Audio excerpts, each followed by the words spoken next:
Então, a gente vai conversar hoje sobre as principais complicações. E antes da gente entrar nas complicações, eu quero conversar sobre a questão da acidose, que eu estou sem, desculpa, eu não estava lendo, que eu estou da acidose, a questão da acidose, tá bom? Porque eu quero que vocês entendam essa parte, que eu não vou ter como fazer uma aula só de distúrbio eletrolítico, uma aula só de distúrbio ácido-base. Então, a gente vai conversar essa parte do distúrbio ácido-base aqui juntinhos, tá bom? Eu quero ensinar para vocês uma regrinha, que todas as vezes que vocês virem uma gasometria, eu quero que vocês usem ela. E que vocês não vão errar mais gasometria, tá? Vocês não vão ter mais medo. Porque o que acontece? Às vezes a pessoa fica com medo de uma parte da questão e aí acaba se avacalhando no resto da questão por medo. Então, vamos lá. Quais são as duas coisas que a gente, né, aprende na... O valor normal do nosso pH é de 7,35 até 7,45, tá? E aí a gente tem como classificar eles em alcalose, isso no nosso sangue, ou acidose, né? Então, se a gente tem um pH diminuído, a gente tem o chamado acidose.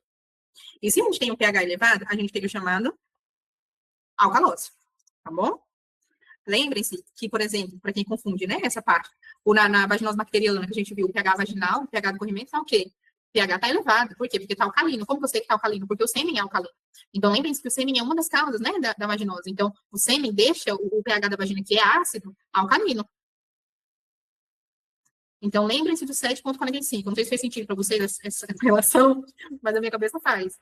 Porque a gente tem que se aprender a se segurar em algumas outras informações que já tem na nossa cabeça para a gente não perder quando a gente estiver nervoso. Mas tudo bem. Então, se tiver baixo, é acidose, e se tiver alto, é alcalose.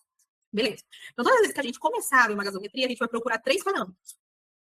Ah, Laura, mas eu tenho que calcular nenhum gap, não sei o que. O dia que você estiver sendo residência, o dia que você estiver fazendo plantão na UTI, o dia que você está com seu remo na mão, no bolso, você se preocupa com isso. Seria importante para valida? Seria muito importante você dominar, mas se você tem dúvida até hoje do que é uma acidose metabólica, então não é com isso que a gente tem que se preocupar, né? É com o básico, agora, faltando 30 dias para a prova. Então vamos lá. Se a gente vai ver só 3 parâmetros quando a gente pegar uma gasometria. A gente vai ver o pH do paciente, a gente vai ver o bicarbonato do paciente e a gente vai ver a pressão de dióxido de carbono. Tá bom? A gente vai procurar essas 3 coisas em todas as gasometrias. E prestem atenção nisso daqui, tá? Porque eu aprendi isso aqui na base do grito, lá no Roberto Danilo. E quando vocês virem uma gasometria, vocês vão fazer certinho, igual menino de primário, igual menino de quarta série. Vocês vão fazer certinho. E vocês vão classificar em acidose e alcalose. E aí a gente vai ver se é metabólica ou respiratória, e se é metabólica ou respiratória. Tá bom? Então, gente, não tá bonito, mas é funcional. A gente tem que se perguntar primeiro o que que é, o que que tem. E aí, a primeira setinha que a gente tem que buscar é o pH, então, né? Vamos dizer, se ele nos der um pH baixo, é uma acidose. Tá? Se ele nos der um pH alto, é uma alcalose. Ele sempre dá o parâmetro, gente. As questões sempre dão o parâmetro de normalidade, sempre. Isso daqui é só para classificar em acidose e alcalose. O que é importante são as próximas setinhas, prestem atenção. Na acidose metabólica, por algum motivo, o paciente está retendo muito ácido dentro do corpo. Ou está liberando muito ácido por demasiado, que nem o fígado, desculpa, nem o rins e nem o sistema respiratório está dando conta de eliminar os ácidos. Então, o bicarbonato na acidose metabólica também está diminuída. O PCO2 na acidose metabólica também está diminuído. Tá bom? Presta atenção nas setinhas. Na alcalose metabólica é a mesma coisa. O bicarbonato está alto na metabólica. No PCO2 está alto na metabólica. E aqui a gente não está vendo compensação, não, gente. A gente está vendo o que é e o que não é. Tá? Só, porque o INEP só pergunta isso. Meio que compensada, mas eu não quero saber disso, porque se eu for te explicar isso, eu vou ter que estudar, igual eu estudei para residência, para explicar isso para vocês. E na respiratória, é ao contrário. Por exemplo, na acidose respiratória, o PCO2 está alto, porque ele é o ácido responsável por estar juntando no nosso corpo. O bicarbonato pode estar alto ou pode estar baixo, tá bom? Geralmente, na acidose metabólica, o bicarbonato está baixo. Porque se ele tivesse alto, não estava causando uma acidose. O que pega é a respiratória, o PCO2, tá bom? Na mesma coisa, na alcalose, aqui na respiratória, o PCO2 vai estar baixo e o bicarbonato vai estar alto. Vai estar alto porque ele é uma base, gente, o pH é o equilíbrio do bicarbonato, que é uma base, e do PCO2, que é um ácido. Então, quando a gente fala desequilíbrio ácido, base, grosseiramente, a gente está falando do desequilíbrio do sangue mediante o principal ácido e o principal base, que é o bicarbonato e o PCO2. Por isso a gente procura só os dois. Prova valida. Ácido base. Bicarbonato e PCO2, tá bom? Então, o bicarbonato, de regra, sempre acompanha o pH. Porque se o bicarbonato está baixo, ele tende a ficar acidótico. Se o bicarbonato está alto, ele tende a ficar alcalino. Tá bom? Então, vamos lá. Não quero entender essa parte da aula de fisiopatologia, de quem é ácido, quem é base, quem neutraliza quem aumenta a acidez de quem, não quero. Tá bom. Mas decore isso daqui, ó. Você vai desenhar a setinha das 3. Se a setinha der tudo igual, é metabólico. Se uma das setinhas der diferente, é respiratório. Vocês conseguiram entender meu raciocínio? Conseguiram? É para desenhar a setinha para cima ou para baixo do que tá as 3 coisas. Se o bicarbonato e o PCO2 estiver seguindo o pH, é metabólico. Metabólico quem? Aí depende. Se está tudo para cima, é alcalose metabólica. Se está tudo para baixo, é acidose metabólica. Se está um para cima e um para baixo, a gente vai colocar a culpa na respiratória. Tudo bem? Laura, eu estava respondendo provas, irmãs, de residência, e não dá certo essa teoria. Gente, dentro desse tema, é um mundo, 1 milhão de coisas. Pretendo, inclusive, aprender. Em abril, eu vou estar rotando emergência não, desculpa, UTI, pretendo aprender muito de gasometria. Mas com isso aqui, inclusive, se vocês quiserem pegar, hoje não, né, que a gente termina um pouco cansada da mentoria, mas se vocês quiserem pegar o tema de estudo base e treinar gasometria amanhã de manhã, para fixar essas coisas da setinha, é uma boa. Porque vocês vão conseguir treinar bem certinho responder gasometria. E com isso daqui, eu me virei no Revalida. E, assim, para residência, claro, eu decorei, né? Como que calcula o NeoGap, as fórmulas de NeoGap, as fórmulas para ver se está compensada, se está descompensada. Mas isso daí é pro dia da prova. É só pro dia da prova, quando a prova cobra isso. Se a prova de vocês não cobram isso, não tem por que se preocupar, tá bom? Então, essa parte aqui, eu quero que vocês entendam. E vamos pegar uma gasometria e vamos ver como é que tava. Ó, vamos logo pegar essa daqui, por exemplo. Mas essa daqui ele só deu, foi tão denso que ele só deu 2 coisas. Mas tá bom, vamos lá, vamos começar a responder as questões e quando tiver gasometria a gente vai conversando sobre, tá bom? A gente vai treinando, mas eu quero que você, a primeira coisa que eu quero que vocês fixem é isso. A Cátia Gabarito tá aí hoje? Se ela tiver, eu já fiz uma pergunta, que eu sempre faço minha prova de gabarito. Nenhuma foi anulada hoje. Ótimo, então vamos lá. Eu sempre faço minha cola de gabarito e nunca sei onde eu deixei o gabarito do tema que eu vou responder. É uma coisa. Tá aqui visão temática, porque eu estava avançando visão temática antes de entrar com vocês, mas não sei onde ficou do tempo. Então me ajude aí, vamos lá. Antes disso, vamos dar uma passada rapidão aqui, que o gabarito, o resumo ficou bem pequeno. A gente tem 2 complicações agudas da diabetes, que cobram no INEP, a hipoglicemia e a cetoacidose diabética, tá?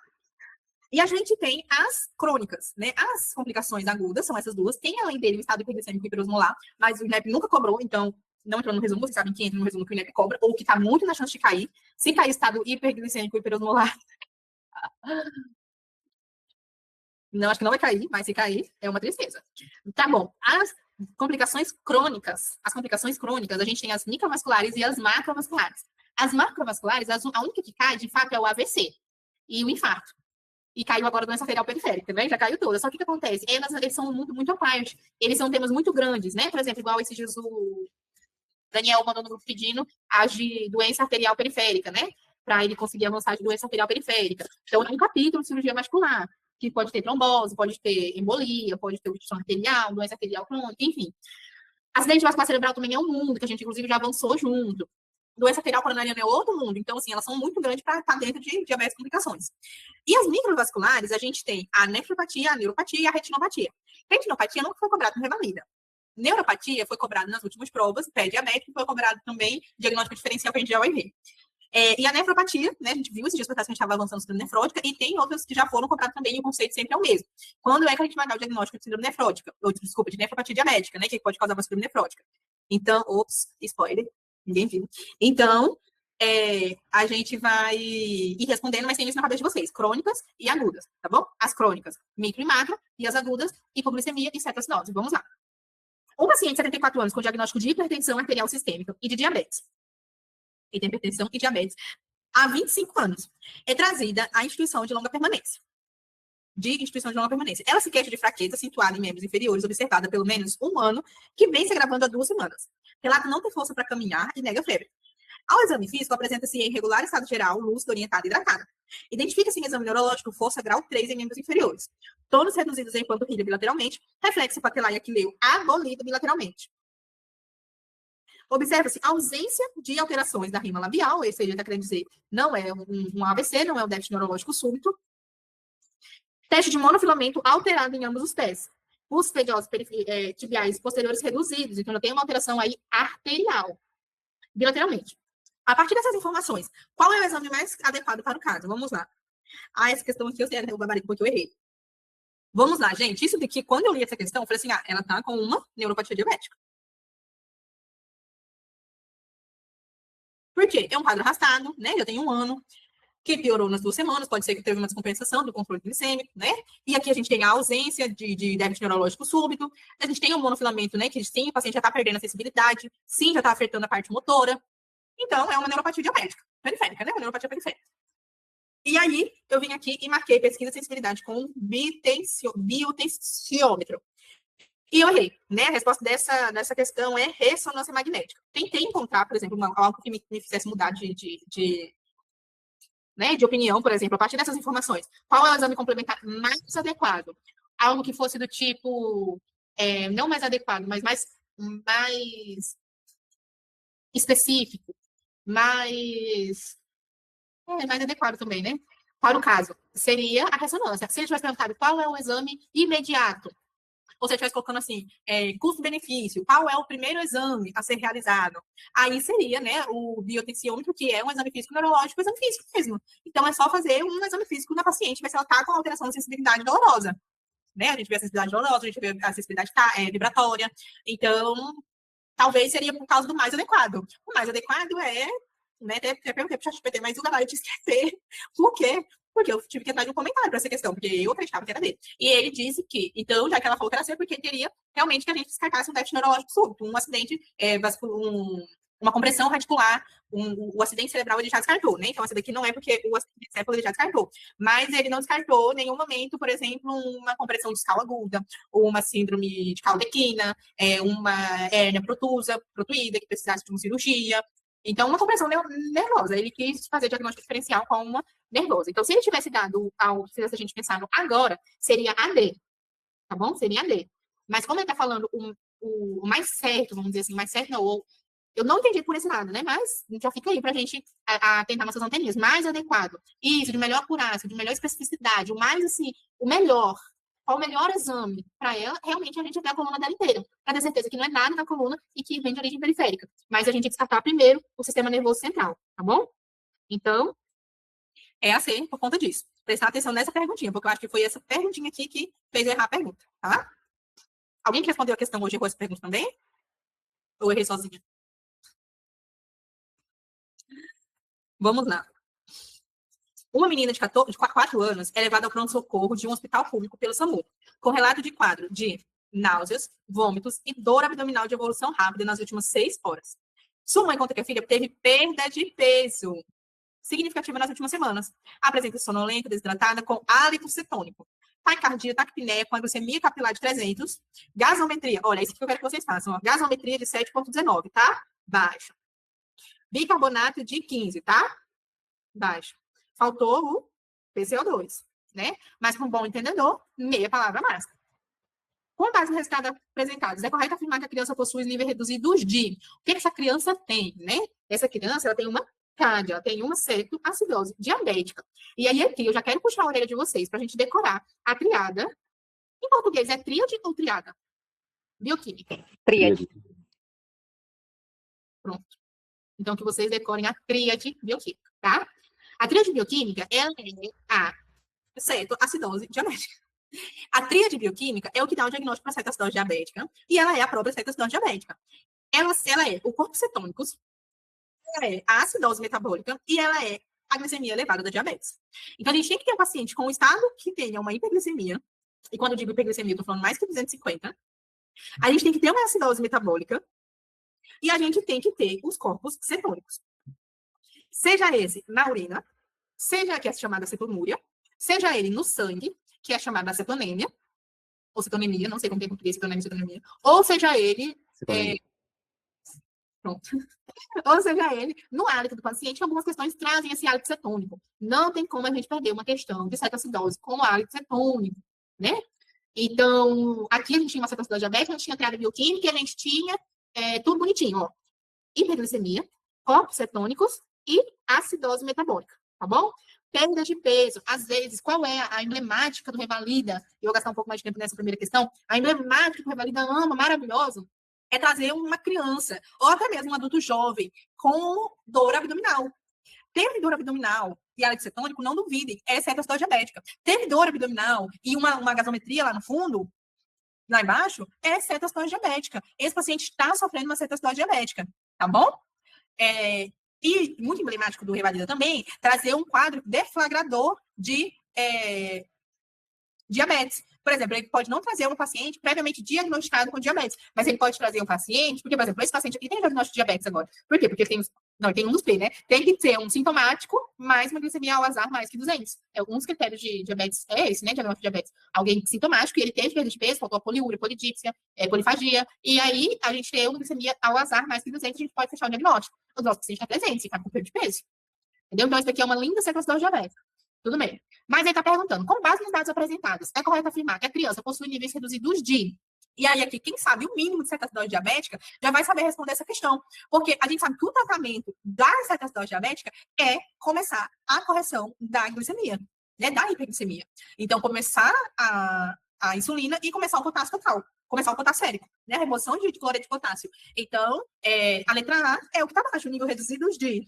É a mesma coisa assim, o tratamento base o tratamento da cetoacidose diabética é feito com o quê? O que a gente tem que repor no paciente? Né? Glucagon. Glucagon, para quem não sabe, o Revalida cobrou agora na prática de 24.1, o uso do glucagon. O glucagon é o próprio açúcar, né? O glucagon é irmão do açúcar, ele eleva a glicemia.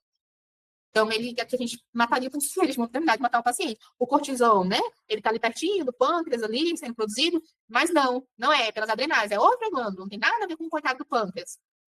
E o sódio eu nem sei por quê, eu sei que é o potássio, tá? É o potássio que está reduzido e a insulina, por conta que o paciente tem uma diabetes. O paciente desvia com abaixo da insulina, deflagra o quadro e aí baixa o potássio também, tá bom? Então, aqui a resposta correta é a resposta número A. Fácil. Se alguém errou essa pergunta aqui, eu tenho certeza que foi falta de atenção na leitura e não falta de conhecimento, tá bom? Então, se em algum dia, em alguma prova que você fez, você tem errado essa pergunta aqui, talvez o seu problema seja a atenção na hora de ler e fazer sua prova lá no dia da prova. E não tem, tá bom? Vamos lá, continuando. Um paciente com 30 anos, portador de diabetes tipo 1 há 15 anos. Retorna para uma consulta com queixa de ulceração em região plantar esquerda, com extremidade distal, posterior do quarto metatarso esquerdo. Com início há cerca de 20 dias, né? Um belo pé diabético. Período do pé diabético. Ao exame físico, verifica-se pulso está normal, pressão arterial normal, temperatura normal. Todos os pulsos estão presentes, cheios e simétricos. E eu quero que vocês prestem atenção nesse pulso, e eu vou até fazer uma pausa aqui de novo, que eu vou chamar aqui a atenção de vocês, porque deve ter um cirurgião nessa banca, do vascular. Presta atenção. Há uns dias atrás, eu até falei isso lá no meu Instagram, caiu na discursiva uma fibrilação atrial, que o paciente estava com uma dor assim no braço, repentina. Quem lembra dessa discursiva? Se você não lembra, é porque você está precisando fazer prova mais revalida, que uma altura dessa que você está lembrando delas decorar. Que o paciente tinha uma dor súbita no braço, que ele ficava pálido no braço, e sem pulso. E o paciente tinha uma fibrilação atrial, né? Quem não sabe, a gente discutiu fibrilação atrial lá nos melhores amigos. O paciente tinha uma fibrilação atrial. E aí, qual é o problema do revalidando em ficar confundindo artéria com veia? Vamos conversar aqui agora e botar essa cabeça no lugar. Quando a gente fala pulso, a gente está falando de artéria. Tanto é que a gente fala pulso arterial, pulso radial, pulso carotídeo. Você já viu algum pulso, alguma veia chamada carótida? A veia da carótida se chama jugular. Então, quando a gente fala pulso, a gente está falando artéria, tá bom? Por quê? Não foi uma, não foi duas, não foi três pessoas, foram muitas pessoas que trabalharam com revalida, porque leu no ultrassom Doppler que falava que tinha uma obstrução na artéria hipoplítea e falou se você tem uma trombose venosa. Vocês entendem a diferença de trombo para êmbolo? Vocês entendem a diferença de artéria para veia? Porque o trombo, ele se origina naquele lugar. A gente conversou isso no AVC, né? Tinha a causa trombótica, tromboembólica, né? A cardioembólica, né? Então, a trombo é o quê? O trombo é aquele trombo que ele nasceu ali, e ele cresceu ali, tampou aquela artéria de tanto que ele cresceu ali. Aquilo ali é um trombo. Um êmbolo é alguma parte do trombo que saiu e viajou para a corrente sanguínea e foi parar em outro lugar. Que pode ser numa artéria, Por quê? Pode ser uma artéria. Porque o nosso coração bombeia artéria, porque a nossa circulação ocorre por meio da artéria, e porque as artérias geralmente têm um menor calibre do que as veias. As artérias são mais fáceis de ser obstruídas agudamente do que uma veia. As veias, os problemas delas geralmente são crônicos.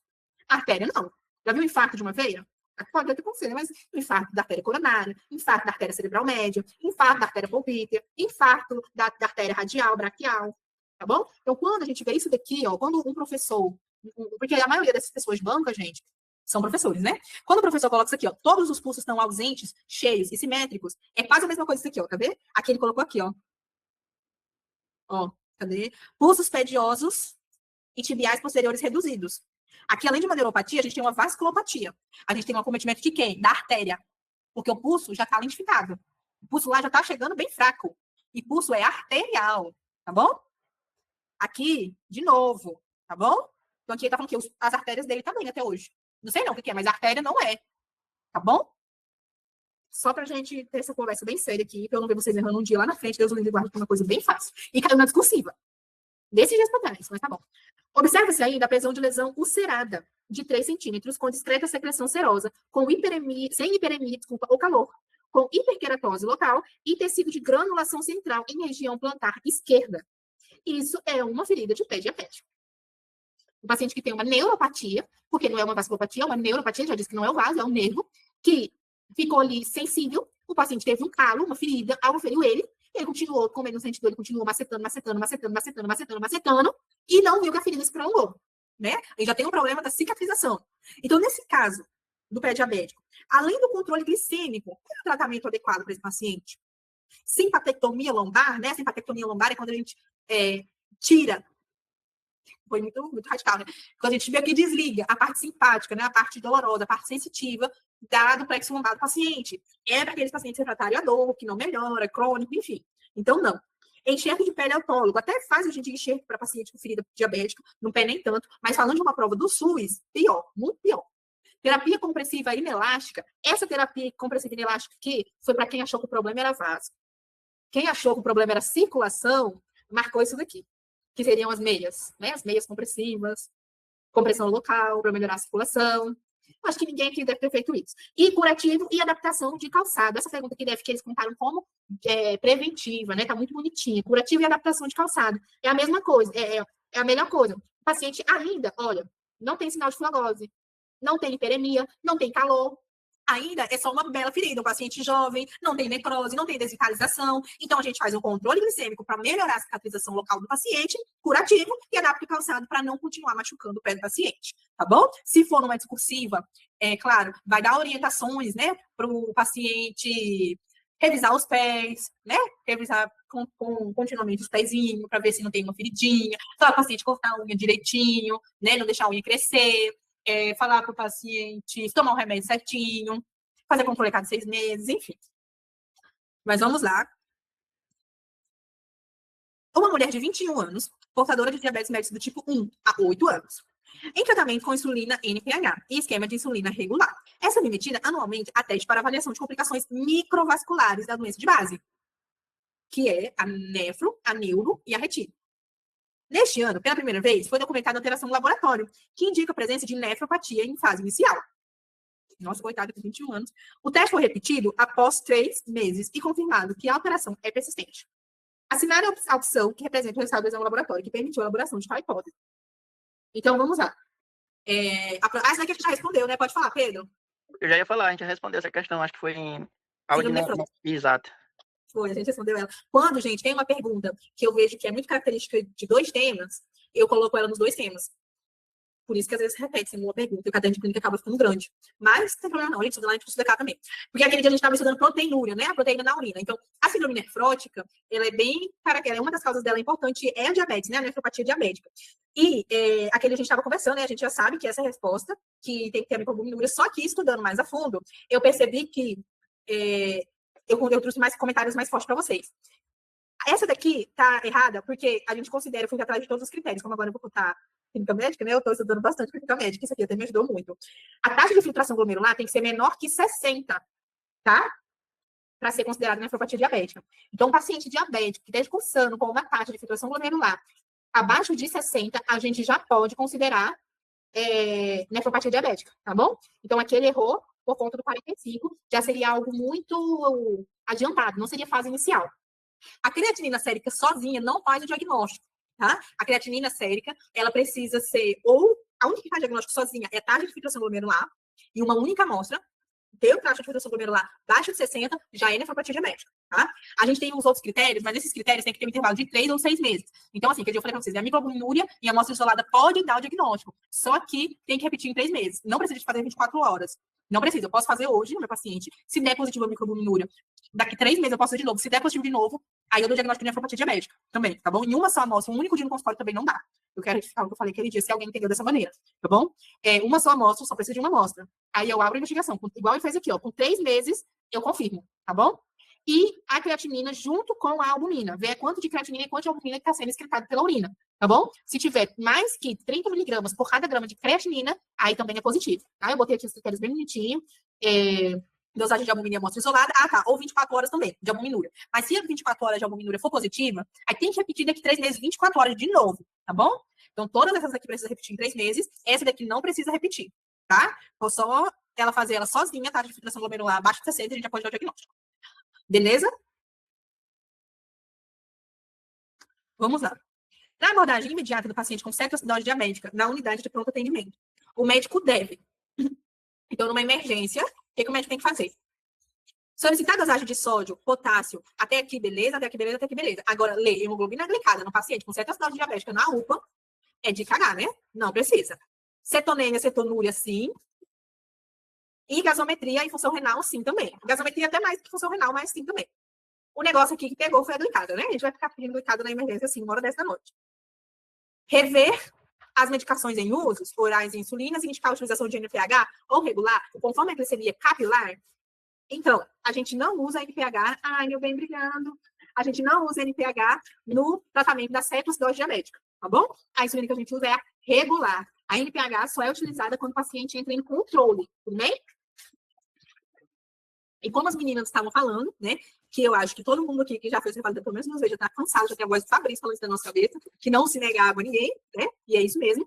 A cetoacidose diabética, o pilar dela é a água, é a hidratação. Então, iniciar a hidratação venosa, e hidratação assim, a gente bota na veia, com 1 litro de soro, 0,9, na primeira hora, atentando-se para condições cardíacas do paciente. Perfeito. Quando ele fala condições cardíacas do paciente, ele está se referindo a quê? Ao potássio. Tanto a hiper como a hipocalemia pode dar sérias complicações para o paciente, não é verdade? Então, a C, correta. Promover a remoção do usuário para um hospital de referência após 24 horas, caso o paciente apresente convulsões ou caso não apresente diurese. Primeiro, que não precisa ser 24 horas. Primeiro, que se o paciente vai precisar ser referido, né, se nesse ponto de atendimento não tiver um hospital secundário, se for só um PA de porta mesmo, não tiver nada, o paciente precisa de uma internação, precisa de uma observação, porque por mais que a gente estude bastante cetoacidose diabética, parece que seja algo muito fácil, não é, né? Muito tranquilo, não é cetoacidose diabética, é feio na vida real. Então, não é só após 24 horas e não é só o paciente apresentar convulsão. Vai ser feito isso com o paciente. Se tiver suporte de dosar eletrólito, de fazer o resto, vai fazendo o resto, mas assim que der, já tem que encaminhar para um hospital de maior complexidade para controlar o paciente. Tá bom? Então, aqui, letra C. Vamos lá para essa daqui. Essa daqui eu também recebi de uns dois mentorados, essa pergunta aqui. Vamos lá. Um escolar de 8 anos, acompanhado da mãe, chega na unidade de básica de saúde com queixa de estar muito cansado e sonolento. A mãe refere que aproximadamente 20 dias ele vem perdendo peso. A mesma conversa. Até aqui é a mesma conversa. Ela relata ainda que o filho, embora já tenha o controle esficteriano noturno desde os 5 anos, tenha apresentado eneurese noturna desde o início do quadro. Conta também que no mesmo período passou a demonstrar um apetite exagerado, polifagia, e começou a apresentar uma dor abdominal de moderada intensidade, sem localização específica, intermitente, associada a náuseas e vômitos. Ao exame físico, regular estado geral, hipocorado, acianótico, desidratado, hipoativo, com dor. Pulmonar não tem alteração, não tem ruídos, mas a frequência respiratória, 50 incursões por minuto, com movimentos respiratórios amplos. Qual é o nome disso aqui, gente? Cadê meus colegas da clínica médica? Quem lembra do ritmo de Kussmaul? Que é, né, da cetoacidose diabética. Alteração na respiração, com dor abdominal, gente. Com os 4P, né? Ausculta cardíaca sem alteração. O coração está normal. Abdômen doloroso, palpação profunda. Com ruídos aéreos presentes, sem massa ou visceromegalhas. Após o manejo inicial, aqui tá bom, após o manejo inicial, qual é o manejo inicial? Líquido, solução fisiológica 0,9%, 1 litro na primeira hora, EV. Vê se precisa de potássio, vê se vai precisar repor, se tem que repor antes, tem que repor depois. Insulina. E aí, a gente vai fazer o que depois para o paciente melhorar, né? Após o manejo inicial, qual das opções a seguir apresenta um segmento a longo prazo adequado para essa criança, para essa doença? O apoio familiar é fundamental para que o problema possa ser controlado, evitando-se as complicações, uma vez que se trata de uma doença crônica. Exatamente. O paciente, a família precisa aprender, provavelmente esse paciente tem uma diabetes mellitus tipo 1. E isso é uma doença crônica e que tem muitas complicações. Quando ele começar a usar insulina, qual vai ser o problema? Hipoglicemia. Então, a família do paciente tem que ser educada. O paciente tem que ser educado. Eles têm que passar por essa educação para não ficar tendo complicações, tá bom? Mas vamos ler as outras. Essa daqui também foi bem MFC. Certeza que estava na preventiva, essa pergunta. Foi o cara preventivo que fez. O uso ambulatorial de fármacos como análogo sintético da vasopressina, associado ao tratamento psicológico de alarme, costuma levar à remissão do processo por volta de 15 anos, nada que ver. Os pacientes apresentam com frequência período de remissão? Não. A adoção de um estilo de vida saudável, alimentação balanceada e prática de exercício físico regular é considerado pilar do tratamento? Sim. Sendo desnecessária a terapia farmacológica? Não. Né? Porque ele tem diabetes tipo 1. Se ele fosse um pré-diabético, obeso, adulto, a gente até consideraria. Mas como ele é uma criancinha, a gente não vai considerar. Essas possíveis eu vou deixar para o final da aula. Como sempre. Vamos lá. Aqui tem aqui vai dar da gente fazer. Tá? Mesma conversa. Uma criança de 4 anos de idade, do sexo masculino, atendida na emergência da sua cidade em decorrência de náuseas, vômitos e dor abdominal há cerca de 2 horas. A mãe refere que a criança vem perdendo peso há aproximadamente 2 meses. Eu não aceito, não. Que uma pessoa que está vivendo pelo Revalida lê uma pergunta dessa e fala que não conhece. A característica não da cetose, gente, é igual.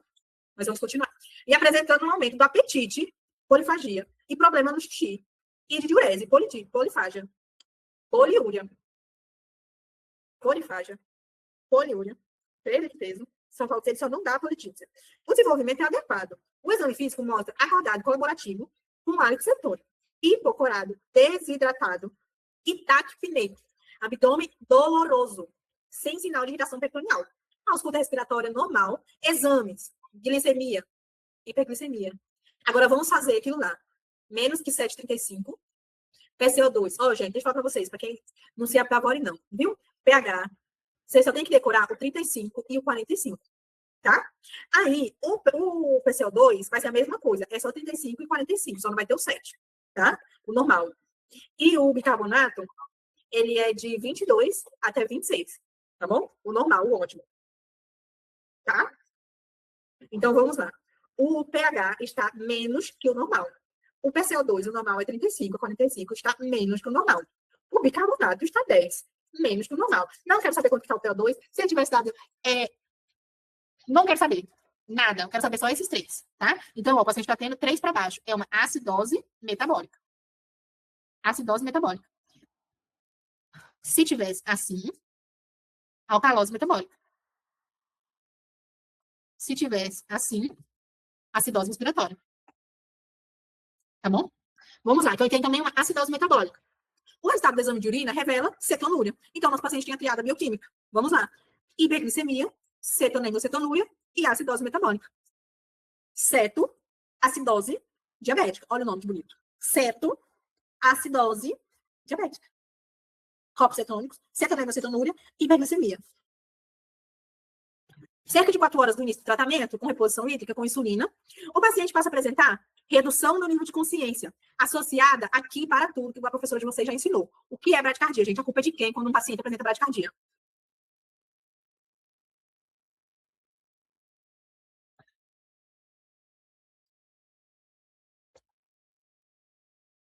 Da neuro, sistema nervoso do paciente. O paciente que está instável, ele tende a taquicardizar. Ele faz taquicardia, ou taquicardia, não sei como é em português. Taquicardia ou taquicardia. Então, taquicardia é? Isso. Taquicardia, tá bom. O paciente apresenta taquicardia. É muito estranho falar taquicardia. O paciente apresenta taquicardia quando ele está instável. Quando o paciente está mal, geralmente ele está com taquicardia. Quando o paciente faz bradicardia num cenário crítico, a primeira coisa que a gente tem que pensar é no sistema nervoso do paciente, tá bom? Então, considerando o caso clínico descrito, o tratamento mais adequado para a complicação apresentada para esse paciente deve ser feito com, vamos lá, bicarbonato de 1 mEq. O bicarbonato, ele só é utilizado quando o pH, atenção, está menor que 6,9. Não é menor ou igual a 6,9. É menor que 6,9. Não é menor ou igual a 6,9, tá bom? É menor. Só. Em criança, ainda se pensa muito, porque é muito perigoso de fazer dano neurológico, tá bom? O flush de glicose seria se o paciente estiver apresentando uma complicação chamada hipoglicemia, né? Que não apresentaria com bradicardia, apresentaria com o quê? Tremor de extremidade, sudorese, né? A gente vai já conversar sobre isso quando a gente for ver o resumo. Manitol na dose de 0,5 a 1 gramo. O manitol seria para quê? Para a hipertensão intracraniana.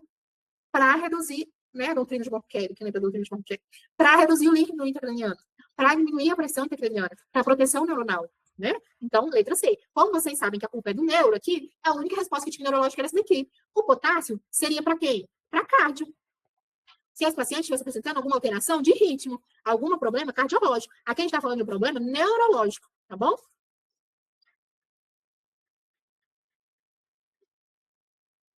E a gente já lembra aqui, não querendo, né, perguntar vocês, mas a gente já lembra da tríade de Cushing, né, do paciente.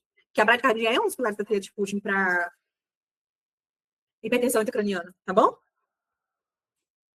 Aqui também é discursiva. Vamos indo respondendo. Gente, só dá só o que está aqui é cetostose. Quase não cai outras coisas. Por isso que o resumo ficou pequeno. E sempre é a mesma coisa. Um adolescente de 15 anos é encaminhado no pronto atendimento após ter tido vômito e mal-estar em uma festa, em que havia bebidas alcoólicas disponíveis.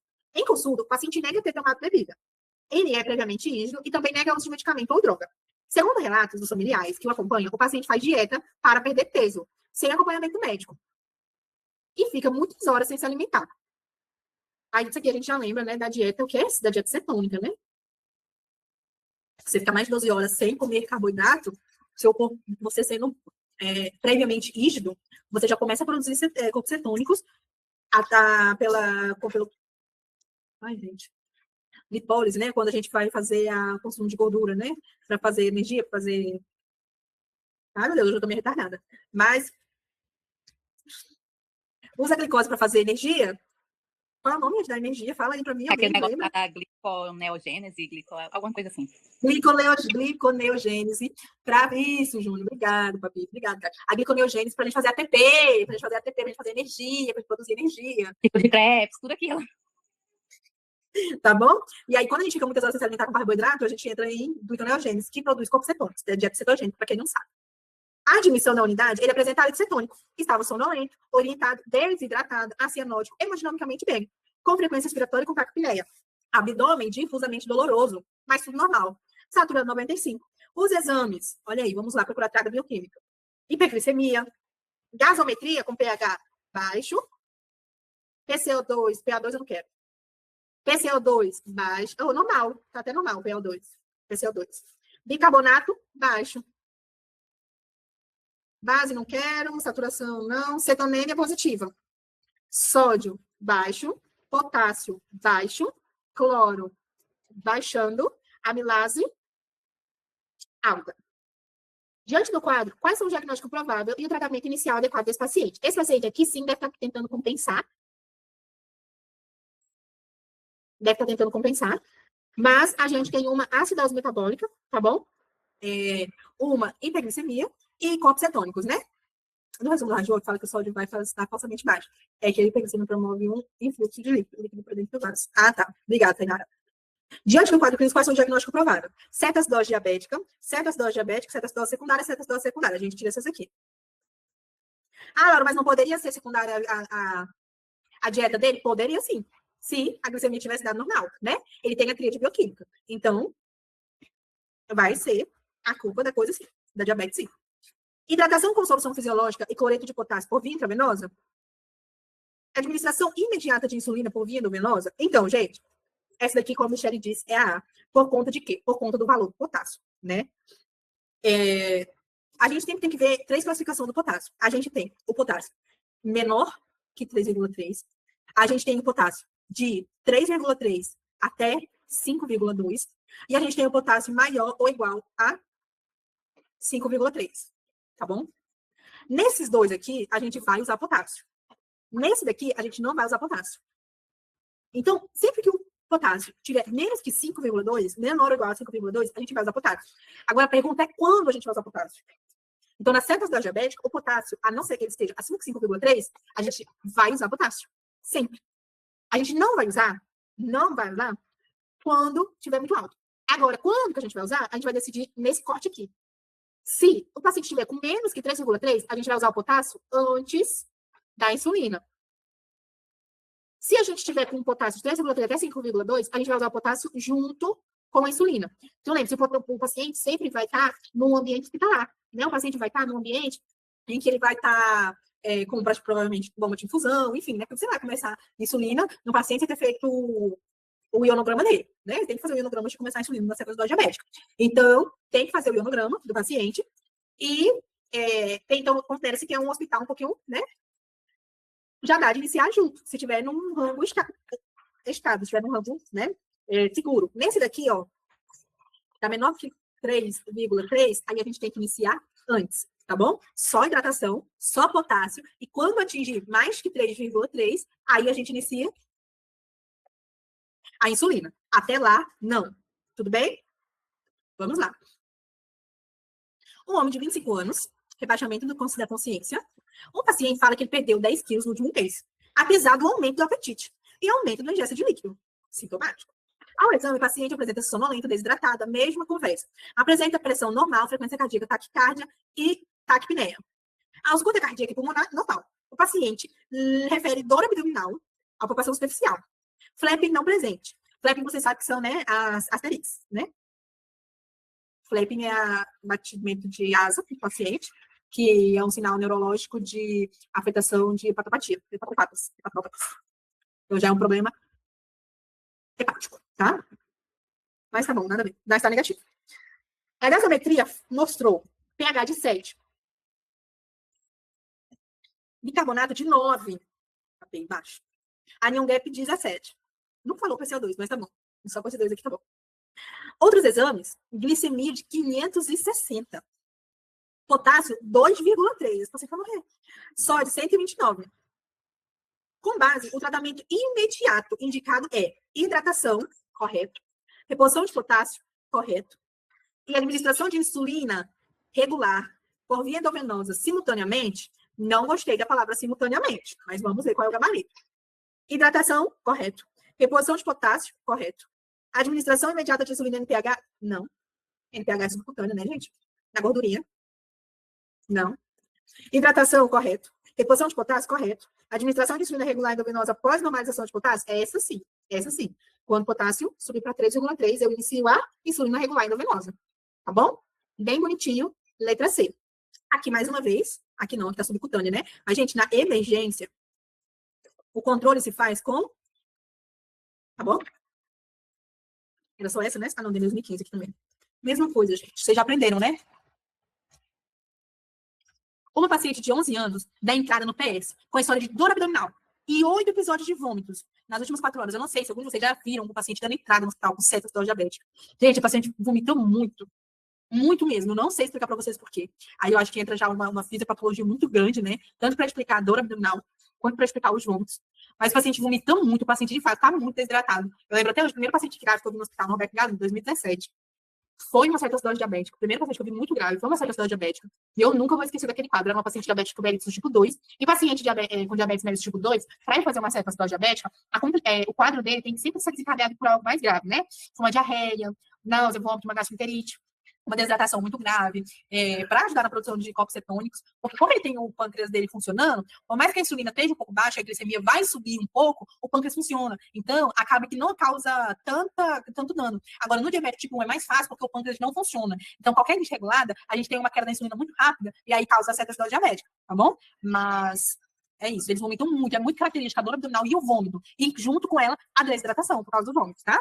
A mãe relata que a criança, mesmo com novela, perdeu peso, está urinando excessivamente, os 4 P's. A menina passou por vários exames com o seguinte resultado: taquicardia, taquipneia, sonolentas, desidratada, enchimento capilar desidratada, pulmão normal, coração normal, abdômen flácido e indolor, sem sinomegalia. Não for evidenciado irritação menínea. O resultado laboratorial são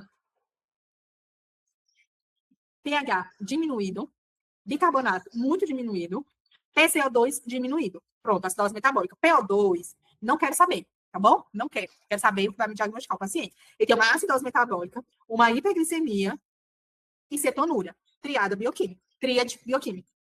Tríade bioquímica. Gente, vocês me corrijam, meu portunhol, para eu não passar vergonha na residência. Acidose metabólica, hiperglicemia e cetonemia ou cetonúria, corpos cetônicos. Ceto, acidose diabética, tá bom? A tríade bioquímica. Potássio, ó, 3,8. Nessa daqui, eu já posso desenhar tudo junto. Boto solução fisiológica 0,9%, vai lá e busca a insulina junto com o potássio, já inicia junto, tá bom? Nessa daqui, que tá com 3,8. Lembre-se, corte 3,3. E do outro corte é 5,2. Para não dar potássio, tá? Então, não dá potássio em 5,2 e dá potássio agora 5,3. Tá entre 3,3. Tá entre os dois junto. Sódio, normal. Fósforo, normal. Ureia, ok. CREA, ok. Tudo ok. Então, a gente só tem a tríade bioquímica mesmo de positivo. Que deve ser feito de conduta imediata, para o caso. Iniciar a insulina subcutânea, não vou nem ler. Iniciar a insulina endovenosa, contínua, em bomba de difusão em Y, expansão volumétrica, com soro fisiológico. Então, o soro fisiológico é 0,9, né? Mas, vamos ver. Iniciar a solução de manutenção com potássio, após o controle da desidratação. Iniciar a posição de bicarbonato. Não. Ou vai ser essa, esse gabarito podre. Letra C. Iniciar a solução de potássio após o controle da desidratação. Claro, eu vou controlar ela só depois, né? Eu não estou em desacordo que, quando o soro está normal ou aumentado, o sódio está normal ou aumentado, tem que ser 0,45. Normal nem tanto, aumentado sim. A não ser que ele esteja normal, tipo, pro 145, 144. Quando ele está perto de se tornar alterado. Aí sim, mas se não, não precisa não. Mas a gente pode pesquisar depois, tá? Mas o alterado sim, gente. Quando o paciente está com uma hipernatremia, que é muito raro na cetoacidose, né? Muito raro na cetoacidose, quando o paciente tem uma hipernatremia, não é 0,9, 0,45, mas é muito raro. Não tem prova contra a vida real. Tanto é que a gente até agora, né, gente, a gente só viu o normal, ou baixo. Iniciar a solução de manutenção com potássio, sim, após o controle da desidratação, com expansão volumétrica com soro fisiológico. Então, né? Pode ser tudo junto. Junto com a insulina também, mas tá bom. Então é essa, gente. Essa daqui não é exatamente por causa do 0,45. É 0,9. O paciente ainda não tem uma contraindicação, não, de usar 0,9. E a insulina, faltou aqui também o potássio, né? Mas essa aqui também faltou a insulina. As duas estão erradas. Podia cair dessa de novo, que agora essa era anulada. Essa daqui é discursiva. Vamos para